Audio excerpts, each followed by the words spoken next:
Lord. ఈ ఉదయకాలం దేవుడు ఇచ్చిన వాగ్దానం చదువుకుందాం. ద్వితీయోపదేశ కాండము 7వ అధ్యాయం 15వ వచనము. యెహోవా నీ యొద్ద నుండి సర్వరోగములు తొలగించి. దేవుని బిడ్డలారా, ఈ వాగ్దానము నీ కోసమే. అనారోగ్యంగా, బలహీనంగా, అస్వస్థతో, బలహీనమైన శరీర నొప్పులతో, వ్యాధులతో బాధపడుచున్నావా?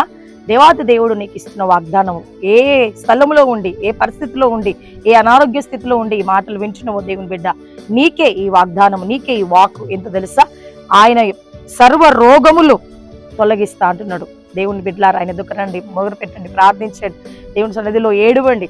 నీకు ఉన్న రోగం కావచ్చు, నీకున్న బలహీనతలు కావచ్చు, నీకున్న సమస్య కావచ్చు, అది ఏదైనా ఆయన అంటూ ఉన్నాడు, నీ యొద్ద నుండి దేవుని బిడ్డలారా, నీ స్థలంలో నుండి, నువ్వు ఉన్న పరిస్థితిలో నుండి ఆయన సర్వ రోగములు తొలగించే దేవుడు. ఆయన ఎవరో తెలుసా? మన ప్రభు రక్షకుడైన యేసుక్రీస్తు. ఆయన పొందిన దెబ్బల చేత స్వస్థత, విడుదల దేవునికి ఇచ్చును గాక.